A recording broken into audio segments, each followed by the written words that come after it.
கொண்டாடுற சீமான் நித்யானந்தாவை சுத்தி வெள்ள வெள்ளையா பொண்ணுங்க இருக்காங்களேன்னு ஏக்கத்தோட பொறாமைப்படுறதோட அர்த்தம் என்னன்னு இப்பதான் புரியுது. சீமானை கடுமையாக விமர்சித்து பெண் ஒருவர் வெளியிட்டுள்ள வீடியோ இணையத்தில் வைரலாகி வருகிறது.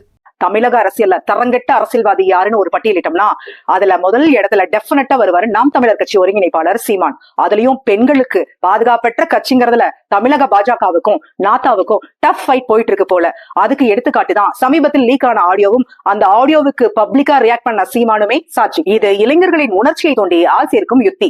அதன் மூலமா தான் மட்டும் வசூல் பண்ணிக்கணுங்கிற ஒரே நோக்கத்துல ஹிட்லர் ஸ்டைல்ல சர்வாதிகார போக்குல கட்சியை நடத்திட்டு வராரு சீமான். தன்னுடைய வசூல் வேட்டையிலையும் புகழ் மலையிலையும் யாராவது பங்கு போறதுக்கு வந்தா அவங்கள தட்டி தூக்குறதா இவரோட அரசியல்வாணி. அப்படி அவரோட லேட்டஸ்ட் டார்கெட் தான் காளியம்மா. பொதுமக்கள் மத்தியில நாம் தமிழர் கட்சியின் முகமாவே வளர்ந்துட்டு வராங்க காளியம்மா.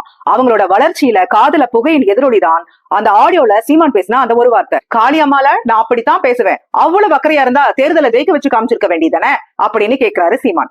பெண்களையே இழிவா பேசுறீங்க அப்படின்னு கேள்வி கேட்டதுக்கு அப்ப கூட அவரோட பதில் தன்னோட சுயநலத்தை நோக்கிதான் வருதே தவிர தான் பேசுனது தப்பு அப்படின்னு இப்ப வரைக்கும் அவர் வருத்தம் தெரிவிக்கல.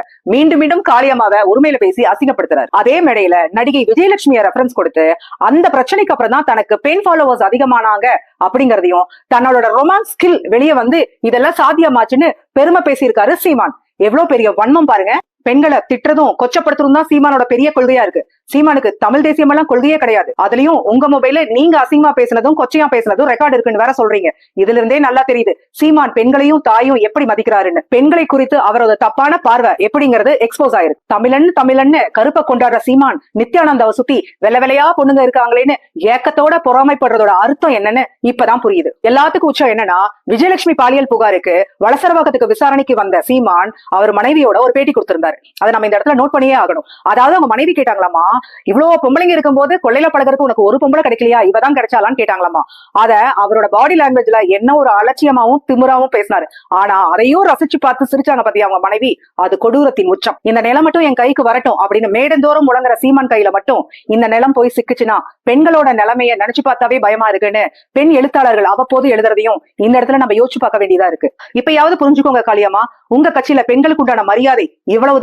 சீமான் எப்பேற்பட்ட ஆளுன்னு இப்பயாவது புரிஞ்சுக்கோங்க. இதுதான் அரசியல். செய்திகளை உள்ளது உள்ளபடி தெரிந்து கொள்ள ரெஃப்ளெக்ட் நியூஸை சப்ஸ்கிரைப் பண்ணுங்க.